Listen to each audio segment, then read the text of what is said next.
Muy buenos días, un saludo especial para todos los amigos, para toda esta familia hermosa, enamorada de la palabra, enamorada del conocimiento de Dios, porque esto nos permite crecer y edificar. Les estamos saludando desde Colombia para el mundo de habla hispana. Estamos transmitiendo desde la Iglesia Generación Cristo, con la misión de profundizar en las Escrituras para hacer la correcta interpretación del texto de acuerdo al objetivo que tenía la palabra y por la cual fue escrita.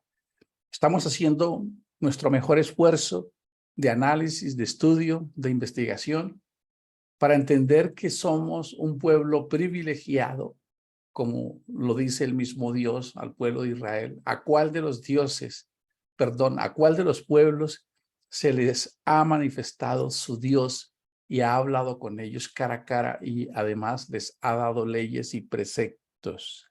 Es algo grandioso poder entender que detrás de este vasto y complejo y maravilloso universo hay una mente poderosa, todopoderosa, sublime, inteligente, pero además llena de bondad y de amor, que nos sostiene cada mañana, que nos enseña a confiar. Ninguno de nosotros duda que hoy, o dudó que hoy iba a salir el sol, ¿verdad? Nadie lo duda. Nadie dice, ay, Señor, ¿será que hoy no sale el sol? ¿Qué tal que corramos ese riesgo o que se trastorne la atmósfera y no podamos respirar? ¿Alguien tiene ese tipo de dudas? Nos vamos a dar cuenta que no la tenemos. ¿Por qué? Porque eso es misericordia. Es lo que realmente representa la palabra misericordia. La forma en que todos los días tenemos acciones que salen del corazón de Dios para la humanidad. Si aprendemos a creer que Él es soberano, que Él es todopoderoso, que Él nos ama, que tiene cuidado de nosotros, que somos su especial tesoro, como el apóstol Pablo lo escribe en el capítulo 8 de Romanos. Si Dios es por nosotros, escuchen esa expresión, ¿quién contra nosotros? Es una expresión grandiosa. Decir si Dios es por nosotros es la equivalencia a decir que somos su propósito. Y eso es extraordinario. Pensar que tú eres parte del propósito de Dios es algo que nos debe llenar de orgullo, de alegría, de gozo, de seguridad y de convicción. Bueno, eso es lo que enseña la palabra del Señor, el manual de instrucciones en Efesios 1, cuando dice que el plan que Él se había propuesto antes de la fundación del mundo. ¿No les parece a ustedes eso grandioso? Entonces la fe no se convierte en una especie de ceguera al intelecto o a la razón, o un salto o suicidio a la lógica, que es todo lo contrario. Su palabra lo dice muy bien en Romanos 1, que las cosas de Dios, su magnífico y poderoso poder, no se puede negar, ya que se hace visible a través de las cosas creadas. Eso da a entender que el ser humano tiene la suficiente inteligencia para establecer que si un carro, para armarlo, necesita de un diseñador, un plano arquitectónico de diseño, para poderlo poner a andar, pero después hacerle mantenimiento y después se fue a la basura y se acabó, que esto que se sostiene todos los días, el sol, la brisa, la misericordia, es que detrás de este maravilloso planeta, de estas constelaciones, galaxias, de todo esto maravilloso, de tu cuerpo, de tu mente y de tu corazón, está Dios. Y que, para ser más preciso, lo que quiere decir es que estamos contenidos en Él. ¿Cómo les parece? Así es. Sí, así como tú tienes tu ombliguito que está en la mitad de tu cuerpo, tu ombligo está contenido en tu cuerpo. Así todo lo que existe está contenido en Dios. No es que Dios esté en todas partes. Si eso fuera lo correcto, quiere decir que la creación es más grande que Él, pero la creación está supeditada al Creador. Por eso su palabra lo dice claramente, que en Él son y subsisten todas las cosas. ¿Cómo les parece esto de maravilloso? Así como el mar de este planeta hace que subsista la vida y que se mantenga un equilibrio, así nosotros subsistimos en Dios y todo lo que existe. Esto es grandioso. Y cuando nos centramos en vernos en su palabra, que podemos reconocer que quizás no vivíamos, ni andábamos, ni nos comportábamos como le es agradable a Dios, y que seguramente aún lo seguimos haciendo, porque esta humanidad nuestra es nuestra primer conquista y nuestro desafío, que es donde están todos nuestros desafíos y nuestros retos, conquistarnos a nosotros mismos, pues vamos a estar haciéndonos cada día. ¿Qué es lo importante? Que ya dejemos de tropezar con la misma piedra, como lo expresa por ahí una canción muy conocida, y que si nos vamos a equivocar, no debería ser así, pero si eso es, al menos fueran cosas nuevas. Pero no que seamos reincidentes y no podamos cambiar ni abandonar nuestros hábitos, hábitos de pensamiento, hábitos de sentimiento, que de víctima, de culpa, de que nadie me mira, nadie me quiere, nadie me tiene en cuenta, no me responden los mensajes, o hábitos de comportamiento. Y esos tres elementos son los que definen nuestro carácter y nuestra personalidad y nuestras acciones. Y debemos hacernos cargo de nuestras vidas. El manual de instrucciones realmente es un libro maravilloso. Estamos estudiando el libro de Proverbios. Quisimos tomarlo más profundo porque nos dimos cuenta que había un derroche de contenido y de riqueza que estábamos pasando por alto y que sirven para la vida. Ayer que estábamos en una conferencia con una empresa, su gerente le recomendó a todos sus empleados una frase que decía, esto también pasará.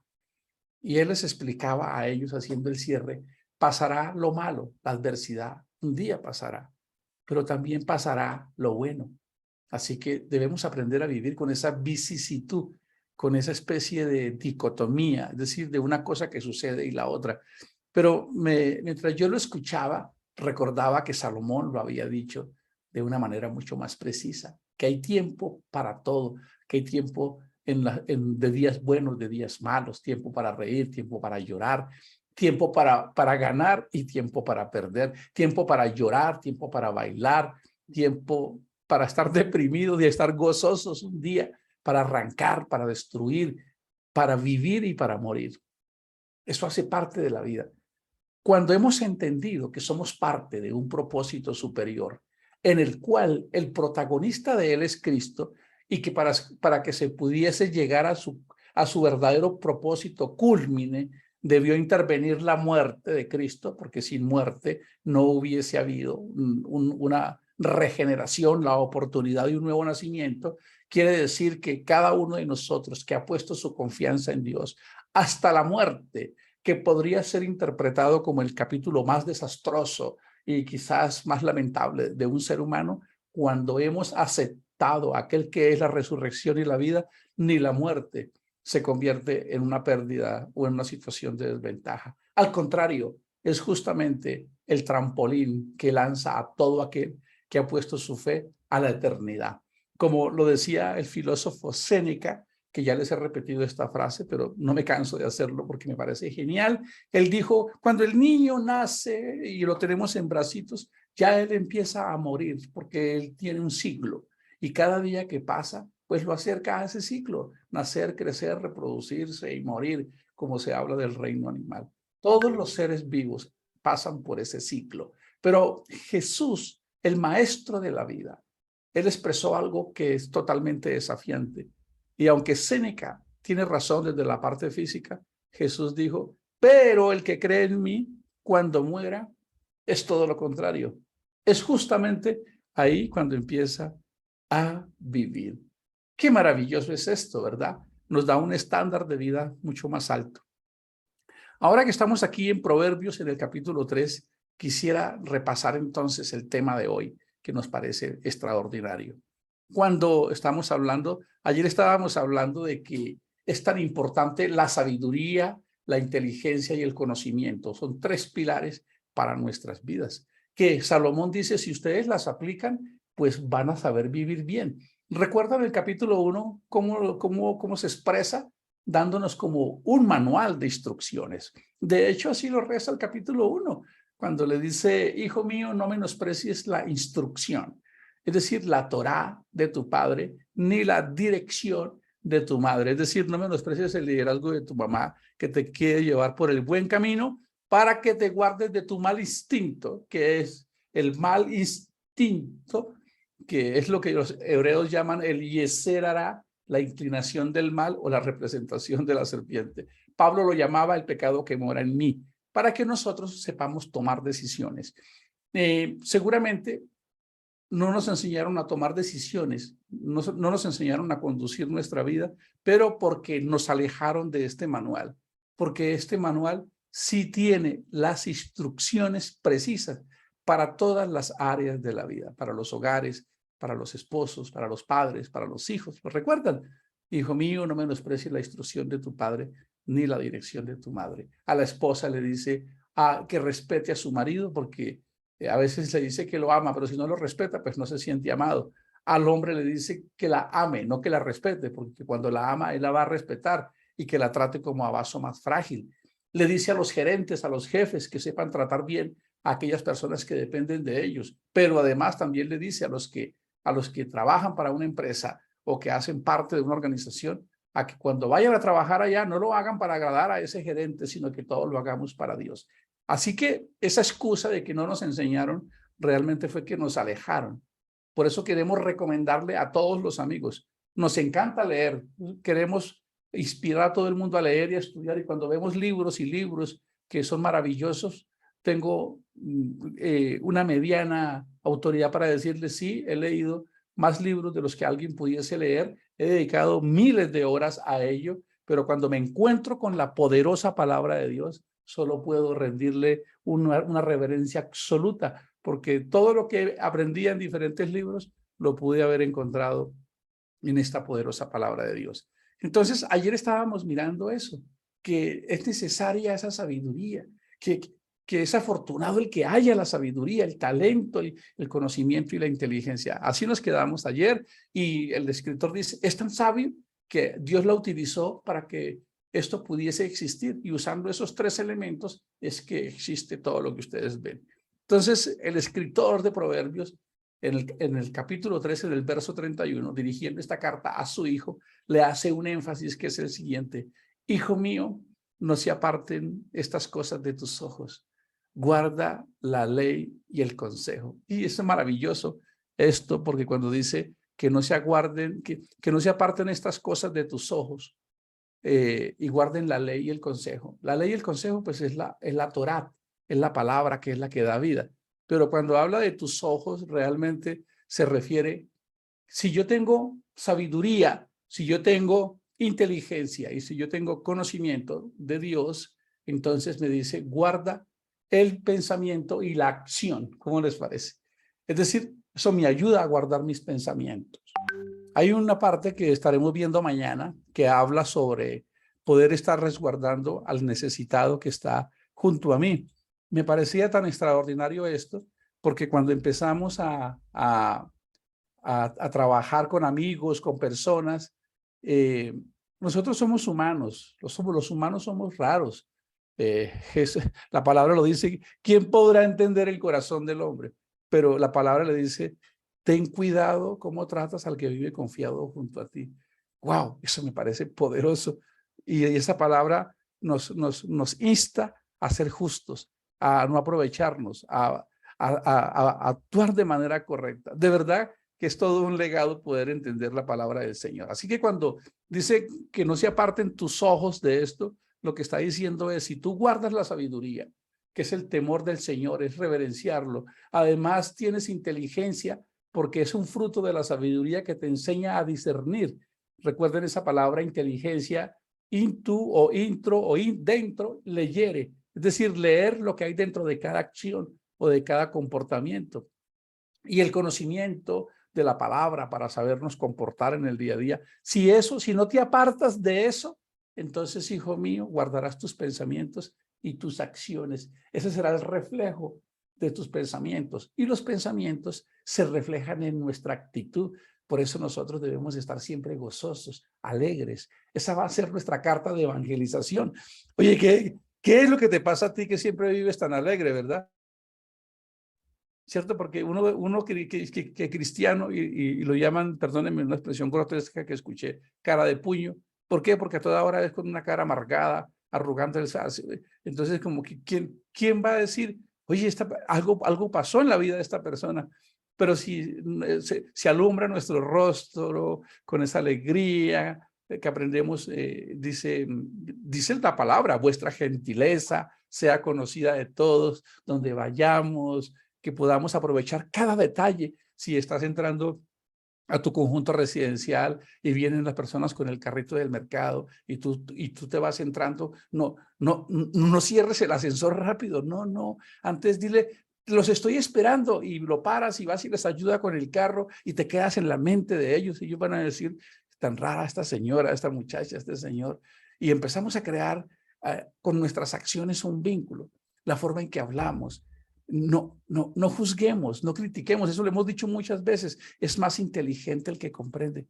No, que es que no se volvieron, que no hicieron, que no predicaron, que no ofrendaron, que no quisieron, que no hablan.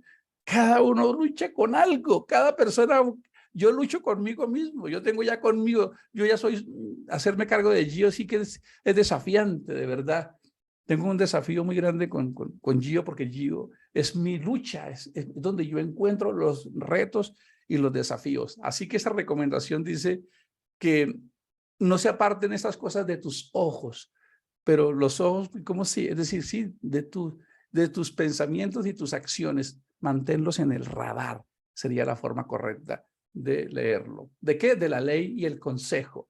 Es decir, cuando hablamos de ley, estamos hablando de Torá, de la instrucción de la palabra, que es lo que significa. Y el consejo, como lo vimos allá en Proverbios 1, que son para dar consejo, para dar prudencia, para dar razón, lo recuerdan, para enseñar doctrina y para dar sagacidad a los simples. Justicia, juicio y equidad, porque es que esta palabra es maravillosa y nos enseña a nosotros a vivir de la manera correcta. Y miren las promesas que dicen, y darán gracia a tu cuello, que es una palabra que cuando la leemos, gracia a tu cuello, ¿qué querrá decir? Me pongo un collarcito ahí. No se refiere a eso. Se está refiriendo que dará gracia a tu garganta, a lo que tú hablas. Es decir, cuando tú hables, hallarás gracia en tus expresiones, en la forma. La gente querrá escucharte, encontrará un bálsamo en ti. Más adelante, en el Nuevo Testamento dice, Él llenará tu palabra, Él llenará tu boca con las palabras indicadas. Qué bonito es poder entender estos textos bíblicos que se escriben desde la cultura y el pensamiento hebreo, y si no la sabemos definir, pues nos perdemos del derroche del conocimiento. ¿Y saben por qué? ¿Qué se cosecha con esto? Dice, entonces andarás por tu camino confiadamente y tu pie no tropezará. Déjenme leerle esta seguidilla de textos, porque es, cuando te acerques no tendrás miedo, cuando te acerques al peligro o algo, no tendrás miedo, sino que te acostarás y tu sueño será grato. No tendrás temor de pavor repentino, ni de la ruina de los impíos cuando viniere, porque el Señor será tu confianza y Él preservará tu pie de quedar preso. Esto es extraordinario y yo lo he podido experimentar, porque antes de andar en este camino realmente no lograba conciliar el sueño. Era todo un desafío para mí. Pero ahora, cuando empezamos a encontrar este camino y empezamos a vernos en Él y a creerle a Él, porque lo que está diciendo este texto es que aprendamos a creer en Él, aprendamos a depender de Él, aún en las cosas más pequeñas. Como les mencioné al inicio, ninguno de los que está viendo este video se levantó con una preocupación diciendo, Dios mío, ¿será que hoy saldrá el sol? ¿Será que hoy podremos respirar? Nadie se levantó dudando de que la misericordia de Dios nos iba a asistir. De esa manera Él nos dice, si ustedes aprenden a vivir en fe, a guardar mi palabra, van a estar tranquilos, no les va a venir ese temor. Y es importante que nosotros sepamos lo que quiere decir este texto, porque ahora, como ya sabemos, nuestro país, que el nuevo presidente, conversaciones van de aquí para allá, nuestro país está polarizado, porque 10 millones votaron por un candidato y otros 10 millones votaron por otro, entonces los otros 10 millones creen que este no es el mejor, pero estos 10 millones sí creen que es el mejor. Bueno, lo que la palabra nos enseña es que vamos a orar por él, lo que la palabra enseña, orando por los que están con los gobernantes, los que están en posiciones de dignidad, para que la iglesia pueda vivir quieta y reposadamente. Pero la oración real que debemos tener por ellos es para que conozcan la palabra. Recuerden que por allá, en algunos sitios donde Pablo estuvo, grandes personas como Publio, como el rey de Nínive se convirtieron, Nabucodonosor, el emperador más grande que ha existido en este planeta, un día terminó convertido en pensamiento y en acción al Dios vivo. Esas son nuestras oraciones. Pero nosotros debemos aprender a vivir confiadamente. Ahí dice, no debemos tener terror de la crisis, de lo que viene. ¿Por qué? Porque tenemos al Dios bueno y maravilloso. Ya tenemos unas promesas dadas por Él y Él nos va a sostener. Vamos a avanzar. Seguramente cuando estábamos a puertas de empezar la pandemia, ¿cuántos creíamos que si teníamos que quedarnos encerrados, de qué íbamos a vivir? ¿Cómo íbamos a poder comer? Y nos encerraron, pasaron muchas cosas y realmente nadie se murió de hambre, se murió de otras cosas, o bueno, seguramente hubo algunos casos aislados, como siempre suele suceder, pero Dios nos demostró que aún en medio de lo que nosotros llamaríamos una normalidad, Él puede intervenir. Así que hoy lo que este proverbio nos está diciendo es, si tú adquieres la sabiduría que está en reconocer a Dios, en temer a Dios, si adquieres el conocimiento de su palabra, que es la Torá, que es la instrucción para vivir, desarrollarás una habilidad de inteligencia para saber comportarte. Y si tú no te apartas de eso, qué bonito, ¿verdad? Si tú no te apartas, es decir, meditarás en ella de día y de noche, como se lo recomendó a Josué cuando fue a poseer la tierra. No se apartarán de ti este libro de instrucciones, sino que de día y de noche meditarás en él. Si eso lo hacemos, vamos a tener un fruto. Es paz en el corazón.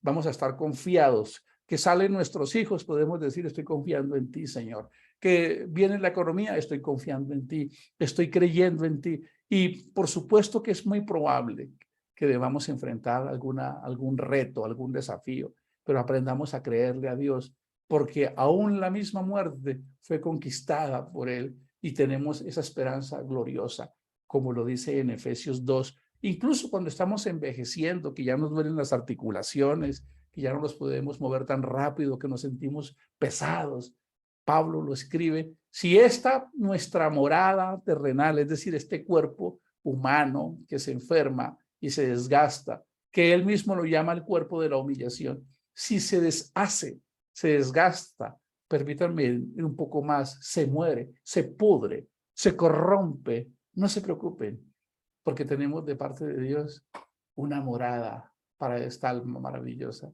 en la eternidad. Qué poderoso es este mensaje.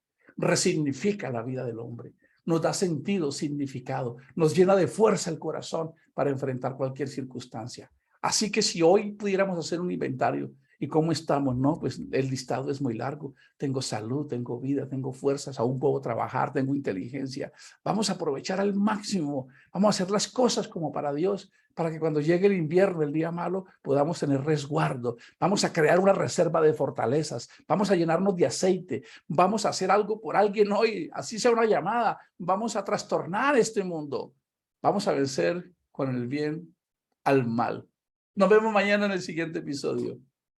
Bendiciones para todos.